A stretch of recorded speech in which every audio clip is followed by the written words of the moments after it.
This is Jody Plays First, and this is where games get tested, messy, and sometimes break in the best way possible. Sometimes I break too, just a little bit. Got a game of your own? Post it on the wall. I'll give it a shot right here on the channel. I know this is a touchy subject for a lot of people, um, but there's no getting around it.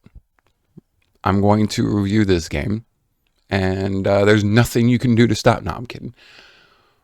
Basically what it boils down to is vibe coding is going to be going a whole different direction. They're going to be going all directions, put it that way. And yeah, it's right up in our faces. So it's either, accept it today or be angry about it today. But, ultimately, I'm not the kind to get angry too easily. And I know from experience that if I get too mad about stuff or discouraged or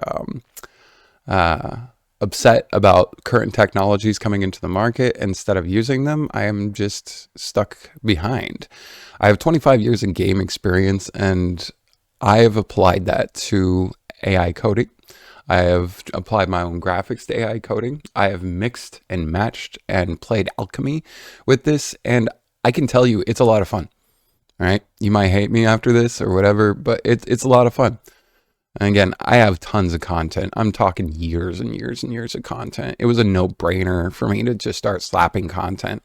I'm not afraid one bit of getting my content stolen. I'm not afraid one bit about putting anything online like that. Again, just because I spent so much time that if someone wants to see my work and if someone wants to mess around with my work or even steal my work, that means my work is good enough to be of that caliber. I'm not used to making too much money off of my work, and like just seeing a smile on someone's face or getting a like or a subscribe, it kind of makes my day, it makes my week, it makes my year. I've made my money in other ways. I have figured out how to, push here and push there in life and kind of move forward while being able to give myself room enough to make my design and craft. Now, with that being said, I haven't done a very good job of selling it. I haven't been very successful as far as making money off of my art or my games. Now, you might say that your games and art just might suck, or you probably suck. That's, shoot, it's probably a good assessment. They might. But what it really boils down to is like there's a lot of struggling game designers and artists, and I think that's always been a thing. If you're an artist, you might be hungry. You know what I mean? It's kind of what happens when you pick this culture. It's not just a field. It's not just a career. It's a damn culture. And you pick this lifestyle, man. Again, like you might be hungry a while because no one's gonna buy your stuff when you're learning. And once you get up to the top, unless you're really good, of course. I mean, I'm not saying that's impossible, but for most of us, we have to do our due diligence in order to get to that point. And I've done that due diligence my entire life. Now, I'm not going chasing after the dollar bills. I'm hoping one day they'll just gravitate towards me because I get so good at my craft. And I think that's the goal that I want to get to. I don't want to, if I get a Lamborghini out of it, is just not a concern of mine. My concern would be like if I'm enjoying my life and doing what I love to do at the same time. Like for instance, you go on a cruise, and then one of those days, you know what I mean, on that cruise, you break out your laptop to do what you love to do. Now there's some people that get that and some people that don't, but man, I would love to be sitting there on my laptop looking out over the waves, the ocean, and just knowing that like, I'm still applying and I'm still, like doing what I love to do in the place that I love and one of the many places that I love. So again, I try to line things up with the things that I like and I love, the things that make me happy, the things that make me positive and motivated. And again, when I get criticism, that's just part of life, man. People are going to tear you down for just about anything. They'll tear you down for anything. So again, don't let them. Try to organize your life to where you are mostly positive, and that way you can look at things in a positive light. And that's what we're going to do today, is take a look at this vibe coded game in a positive light. We're going to add more criticism in a little bit than we're generally used to because it is a vibe coded game and there are some serious problems with it. But at the same time, I do not think that it's impossible to make a fun game with AI assisted code. And I think this guy did that from top to bottom. Even the graphics, he cut from, and this might be a problem for publishing, you know, and he might not be able to move forward in the future with this, but I think he put together a relatively decent game, not lifting a finger on the ways that we're used to. And here we go. Like I said, if you cringe, stop here. If you're open-minded, let's move on. This is something you can play directly in your browser. I have done this video quite a few times. Something always seems to go wrong or awry, or like I just can't get it done. But hopefully this is the one. As you can see, I have a pretty advanced jet, but I'm jacking it up as it stands. Not today! Okay. This ViaBic game is not too bad. It really isn't. This is something you definitely play on your off time, like, say, for instance, Solitaire or Minesweeper, those kinds of games. Like, you play it on your Android. It's mainly made for Android, but you can play it on PC as well. And, I need to get my cursor out of here. Like, my cursor's here, and it has no point. You know, I feel like I need to be pointing with my nose with my cursor, but I don't. It's just based off of acrobats. So, or acrobatics, I should say. Acrobics? I don't know. Let's, boom. Alright, so my first criticism of this game is going to be about the sound. Boom. Boom.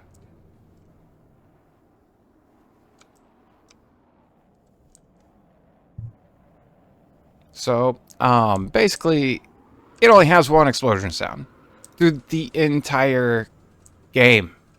It's all you hear, other than the chain effect of boom. Boom. I mean, it gets a little tiresome after a while. I mean, for an Android game, you don't really have to have much, but at the same time, like, 2? We're going for 2? Okay, another thing I have a complaint about is, like, from this position right here, you get stuck. Probably already familiar with that, but yeah, that's kind of rough. And now if I switch positions, get a little tiny momentum at all, and I can move, you know, up as much as I want.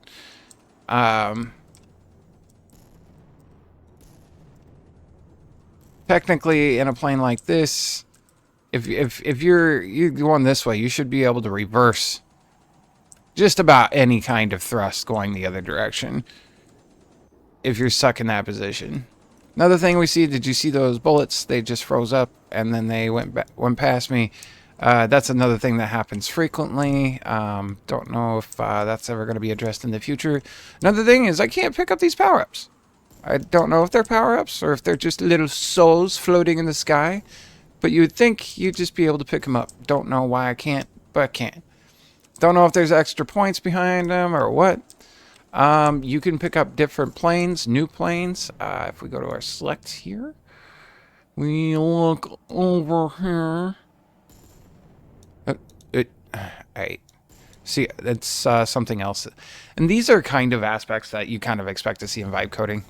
There's just kind of gaps, things that they didn't consider, things they haven't gotten to, or things they just haven't even noticed yet. I'm pretty sure this person knows that they seem to, you know, have a good grasp of what they're doing, but at the same time, like, again, you see the buttons over here, it's pretty clear that, you know, like, there wasn't any effort that went into that.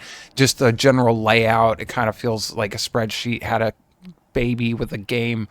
But that all being said, this is a really good game for, like, I mean, with that criticism already out of the way, when you play this, the acrobats feel really good. When you switch and do the whole roll, bam, feels real good. This probably plays a lot better on an Android because you're dealing with a smaller screen and you can apply all the graphics. I had to do a few on a PC. You have to do some honing in. Over here, you have to like zoom level and game scale and get it to the exact point where it feels comfortable on the PC, on the size of your screen and everything else. The other thing on an Android, generally going to be hitting about 60 or over frames per second. So most phones are going to run this pretty well. But if you're running this on a PC with a TV, no chance, boy. No chance. I mean, you can run it, but what it really boils down to is it starts lagging out terribly. And if you're running a TV, you're generally running multiple monitors. If you're running over 4K, I mean, on anything, it starts really, really choking out. And for a game like this, that just shouldn't be. You know what I mean? Like, and it comes off like, you know, if you have a really crappy PC, then you try these settings. And it's just like, yeah, that's not really what's happening here. It's just there's some understanding that needs to happen about you know, Android development and PC development. And when you're doing on both of them and you're just coming from one aspect, it's understandable why, you know, like I said, there's some misunderstandings there. With that being said, again,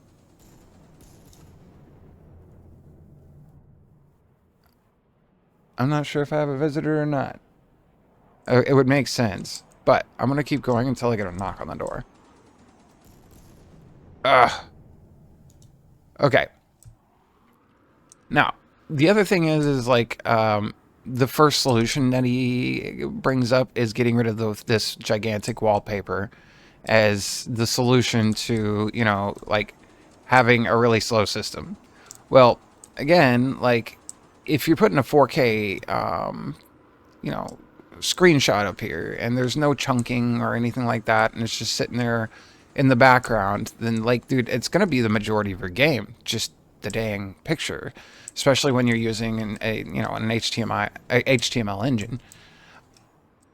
That's again, like these are things that when you're vibe coding, it's kind of hard to put together in your head. But at the same time, like they are very important when it comes to putting something together like this on the PC. Android, you're going to pick up and play this. But on a PC, someone's going to pick up and play this and just go, what's going on here? Why is this not working?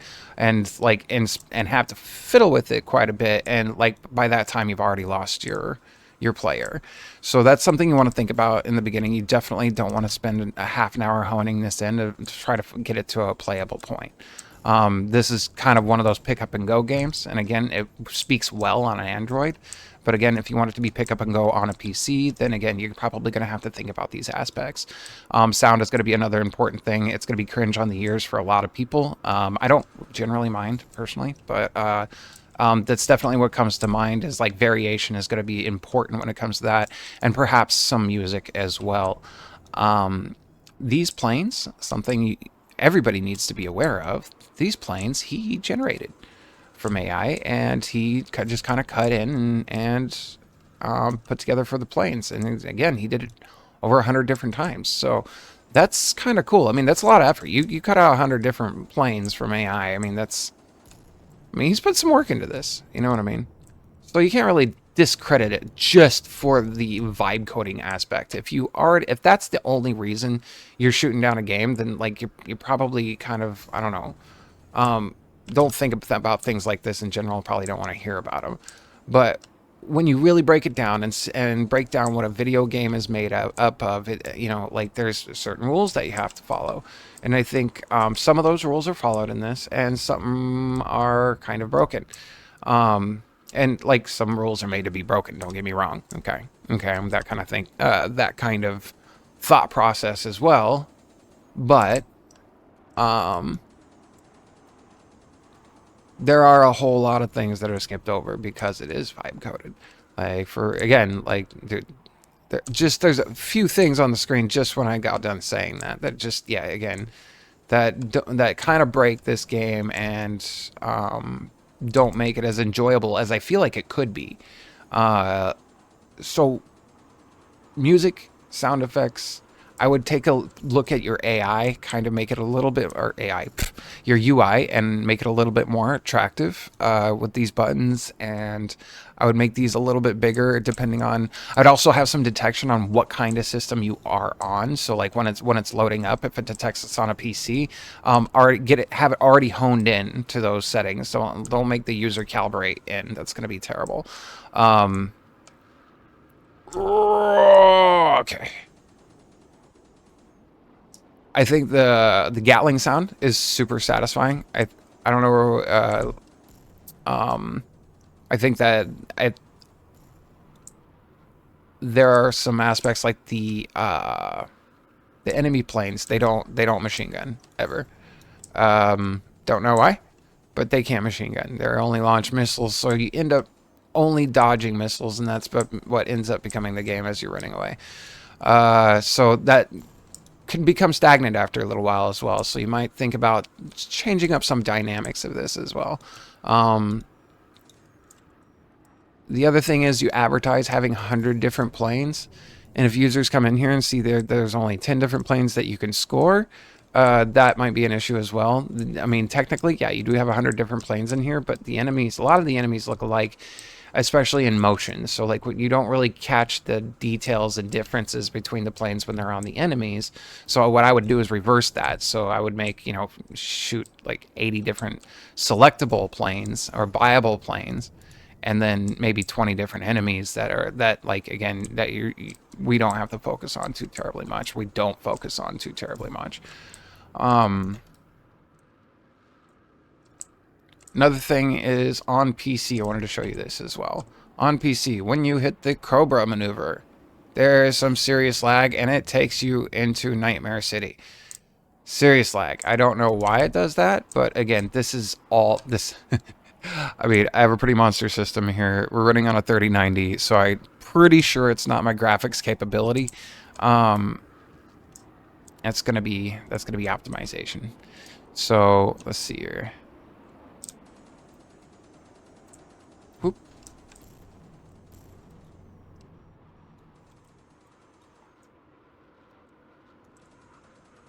Whoop.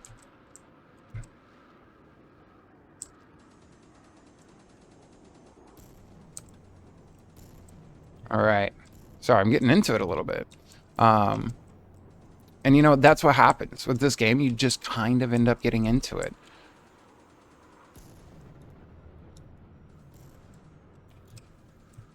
And for a good game, I mean, you hear me getting quiet, you know what I mean? Like you start focusing on where you're at. The acrobatics are pretty nice. Oh, and check this out. You'll like this.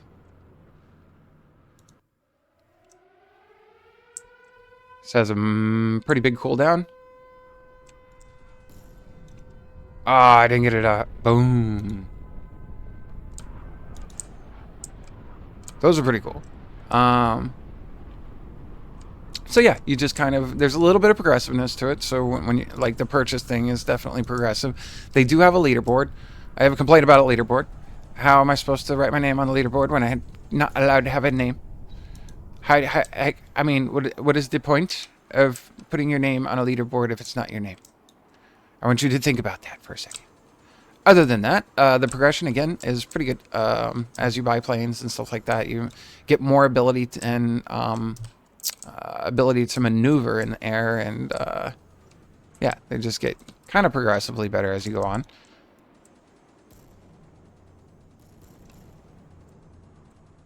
But as far as like a 2D game kind of simulating dogfighting, I think this is over the target. I think there's some definite work that needs to be done to this, but like overall, I think this is enjoyable, and I think this is kind of fun.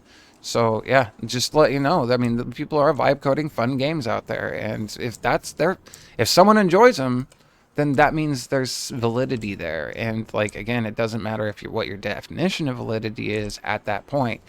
It's kind of like it doesn't matter what you believe something is worth, as long as someone's willing to pay for it. So, with that being said, if you would like to try this for yourself, drop by Indie Game Garage. I do believe it's worth a play and worth to have it on your system. And overall, I mean, he's giving it away for free. So he put his hard work into it. It doesn't matter if, like, it's a drawing on a napkin. And, like, if they're sharing it for free, I mean, that's neat.